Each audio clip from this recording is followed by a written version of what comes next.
Le monde est régi par la loi de cause à effet. Les humains souffrent davantage parce que, restant dans les effets pour vouloir résoudre les effets.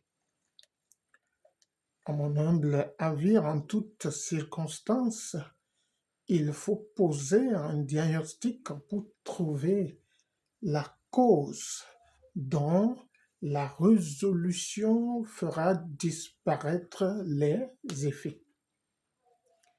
Soyons-en taiseux, ou que dis-je, précautionneux. Suivons plutôt. Un ami envoie des textos à son ami il y a des jours. Il se fait que l'ami ne réagit pas.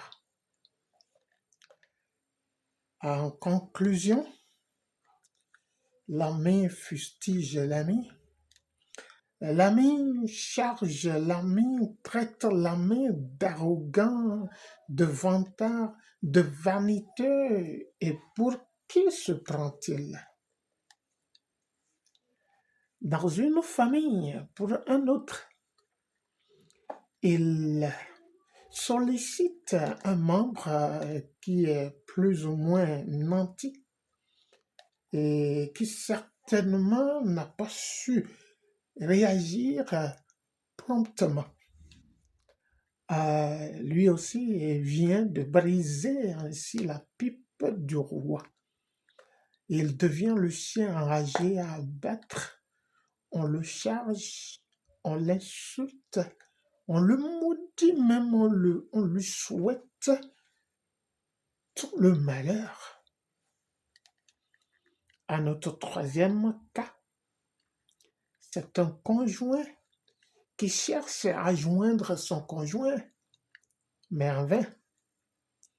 L'agitation, ou que dis-je, le manque d'élégance fouette l'ego du conjoint qui n'accouche que des préjugés conduisant à des conclusions hâtives. Oui, disait le conjoint, je m'y attendais. Le contraire m'aurait étonné. Il n'a jamais eu d'attention pour moi. Il n'a jamais eu de considération pour ma personne. Il est hautain. Il est même impoli. Qu'est-ce qu'il est que d'autres n'ont pas été? Qu'est-ce qu'il fait même que les gens n'ont jamais fait? Disait le conjoint.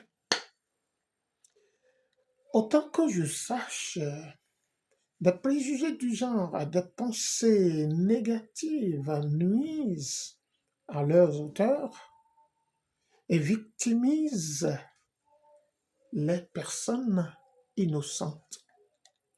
Restons donc positifs dans n'importe quelle situation où on se trouve.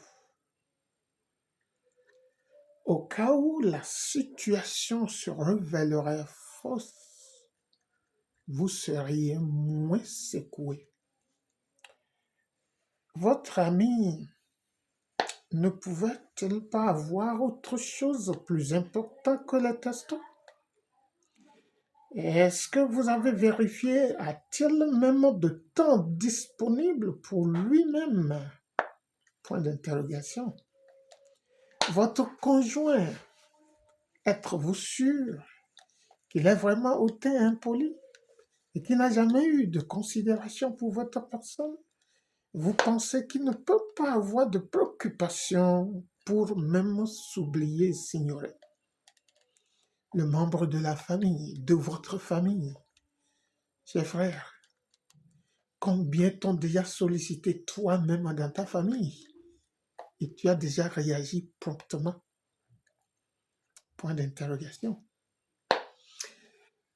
Évitons plutôt des conclusions hâtives.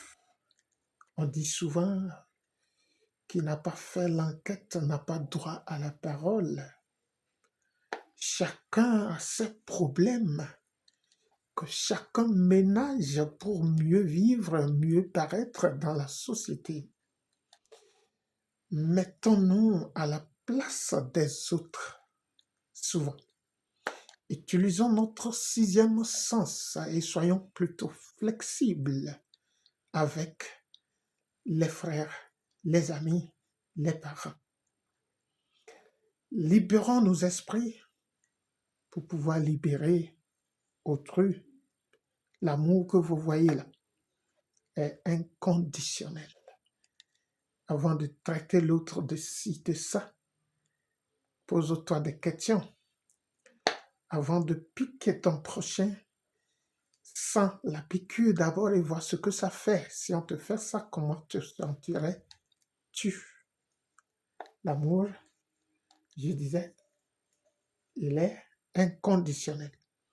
Il accepte tout, il tolère tout, il pardonne tout. La pensée négative que vous voyez là, elle est fatale. Peace and love, obey me, is my name.